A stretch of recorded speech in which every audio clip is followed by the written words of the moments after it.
대협 시청자 대오AR 주주 여러분들 반갑습니다.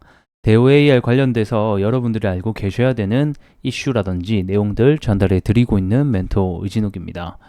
자, 대표이사가 지금 현재 결국에는 변경건이 올라왔습니다. 그래서 왜 이 대표이사가 변경되는지에 대한 부분을 알고 계셔야 되겠죠. 그래서 과거 차트 그리고 이슈를 통해서 우리가 지금 현재 이 대오엘이 걷고 있는 방향에 대해서 함께 좀 얘기 나눠보는 시간 전반적으로 가져볼 거고요. 자, 이 대오엘 하게 되면 이 예전부터 들고 계셨던 주주분들이라고 하면 앞전 23년도 8월달 상승 그리고 다시 10월달에 주가 하한가 이런 이유들을 전부 다 알고 계실 거라고 생각이 들지만 또 모르시는 분들도 있기 때문에 이 과거 주가에 따라서 현재 또 주가를 복귀해서 또 앞으로 전망까지 알아보는 시간 전체적으로 가져보도록 하겠습니다.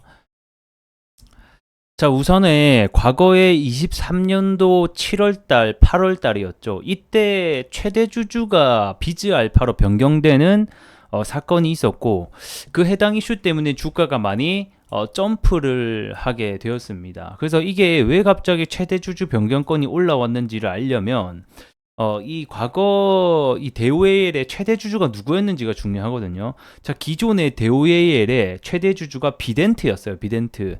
지금은 이 비덴트가 주가가 정지되어 있는 상황이거든요. 그래서 현재 이 상장주인 비덴트가 과거 대오에일의 최대 주주였는데 왜 이렇게 지금 정지가 되어 있냐라고 보게 되면 이 비덴트의 실소유주인 이 강종현 회장이라는 분이 있습니다. 이분이 지금 횡령 배임 사태로 조금 엮이게 되면서 이 금액이 지금 관계사 포함해서 600억이 넘는 것으로 파악이 되고 있습니다. 그래서 이 횡령 배임건으로 이 지금 비덴트는 주가가 정지되어 있고 이 비덴트의 최대 주주였던 이 대오에이엘 역시 그에 대한 영향을 조금 받았긴 받았었습니다. 그걸 받다가 이 최대 주주의 지분을 다른 회사 비즈알파로 변경하게 되면서 이 대오에이엘에게는 어쩌면 호재가 됐죠. 기존의 이 대표가 그리고 최대 주주가 악재에 휘말리게 되면서 주가가 하락을 하고 있었는데 최대 주주 변경건이 변경되면서 어쨌든 간에 좀 새로운 악재를 탈피하게 되는 계기가 됐었습니다. 그러면서 주가가 한 차례 큰 상승이 나왔다. 자, 그래서 우리 대오에이엘 주주분들이라고 하면 한 차례 이런 악재를 벗어나게 되면서 조금 이제 그래도 한시름 놓을 수 있겠다라고 생각을 했을 것 같은데 정말 이 또 안 좋은 일이 발생을 하게 되죠. 자, 이렇게 주가가 이 10월 달이죠. 이 대표 대예열의 대표가 이 주가 조작 혐의로 다시 한 번 더 구속이 됩니다. 자, 이때 무슨 일이 있었냐라고 하면 영풍재지 사태 여러분들 아십니까? 이 영풍재지 주가 조작 사태라고 해서 영풍재지뿐만 아니라 이 몇 가지의 종목이 전반적으로 하한가를 가는 사태가 발생을 했었죠. 이때 결국에는 이 주가 조작이 밝혀지게 되면서 그 중에 하나 피해자가 누구다? 이 대오에이엘의 대표가 되었다. 그래서 그게 이제 그 소식이 알려지면서 주가가 상당히 급락이 많이 나왔습니다.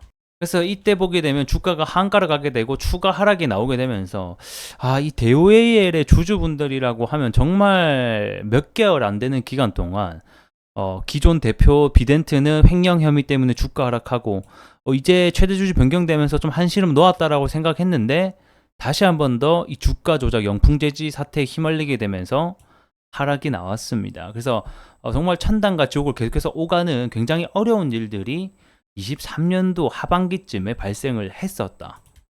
자, 그리고 이번 3월 28일에 드디어 이 대표이사가 변경이 됐습니다. 저 상한가 이제 주가 조작이 이제 밝혀지면서 어느 정도 이 대표이사를 사임하고 변경하겠다라고 밝혔었죠. 그리고 그에 대한 부분이 이번에 나왔다라고 보시면 좋을 것 같고 어쨌든 간에 이 김원중 기존의 이 주가 조작 사태에 휘말렸던 대표가 사임이 되고 이제 새로운 이 지대현이라는 대표가 조금 올라오게 됐습니다. 그래서 이번에 이 대표 변경건 때문에 제가 봤을 땐 좀 주가 상승이 이런 식으로 급등락이 좀 나왔지 않았나 이렇게 보고 있거든요. 어쨌든 간에 이 CEO, 이 오너의 리스크가 어느 정도 좀 해결이 되지 않았나 그래도 이렇게 보고 있습니다. 뭐 물론 대오에일이 아직까지 갈 길이 그리고 풀어야 될 문제가 굉장히 산더미이긴 합니다. 하지만 그 중에서 가장 리스크가 되고 있었던 이 하한가의 주 범인이었던 이 대표의 오너 리스크가 어느 정도 해소되었기 때문에 다시 한 번 더 주가가 상승할 수 있는 중요 리스크적인 부분은 해결이 되었다라고 보시면 좋을 것 같고, 자, 앞으로는 결국에는 이 매출의 구조를 어떤 식으로 사업 다각화를 해서 좀 구조 변화를 시킬 거냐가 주요 또 관건이 될 것 같기는 합니다. 그래서 일단 영업이익이나 매출액이 지금 영업이익이 22년도 대비해서는 좀 줄어든 모습을 볼 수가 있겠지만 그래도 적자 회사는 아니거든요. 그렇기 때문에 여기서 2차전지 배터리 케이스용 소재에 대한 부분이 좀 더 부각이 되고, 그 다음에 뭐 어떤 이 알루미늄 코일을 가지고 전방 산업에 또 납품을 하는 회사이기 때문에 그에 따른 매출 성장이 앞으로 또 중요 작용이 될 것 같기는 합니다. 그리고 또 우리가 봐야 되는 부분 중에 하나는 이 우크라이나 재건 열차 관련주로도 또 엮여 있기 때문에 이에 따른 또 주가 상승이 나올 수 있을지를 좀 더 지켜보시는 게 좋을 것 같다, 이렇게 전망을 드릴 수 있을 것 같고요. 그래서 23년도 매출을 같이 보게 되면, 자, 외형 성장은 그래도 났어요. 그래도 4%, 큰 숫자는 아니지만 외형 성장 4%난 것을 볼 수가 있고, 그다음 영업이익 적자 부분에 있어서는, 자, 아래 보게 되면 LME 시세 변동, 환율 영향에 따른 영업이익 및 당기 순이익 감소, 이렇게 되어 있죠. 자, 이 말은 무슨 말이냐면, 자, 이 알루코 같은 경우에는 기존의 원재료를 수입해오고 또는 가져오고 그걸 가지고 아변을 통해서 재가공을 통해서 또 전방 산업에 납품을 하는 업체거든요. 그렇기 때문에 이 원자재 가격에 따라서, 그리고 이 환율 영향을 어느 정도 받는 기업이라고 보시면 되겠습니다. 최근에 고금리 때문에 이 환율에 대한 부분이 좀 많이 올라가 있는 상태죠. 그렇기 때문에 좀 어느 정도 영향을 받지 않았나, 영업이익 부분에서 그렇게 보여지고 있고, 또 최근에 이 알루미늄 가격이 계속해서 상승이 나오고 있단 말이죠. 그래서 이 부분은 제가 또 다음 시간에 하나하나 구체적으로 좀 파헤쳐 보는 시간 가져보도록 하겠습니다. 그래서 오늘 좀 내용 정리하게 되면, 앞전에 어떤 사태 때문에 지금 현재 대표이사가 변경되었는지에 대한 부분을 좀 중점적으로 얘기를 해봤고요.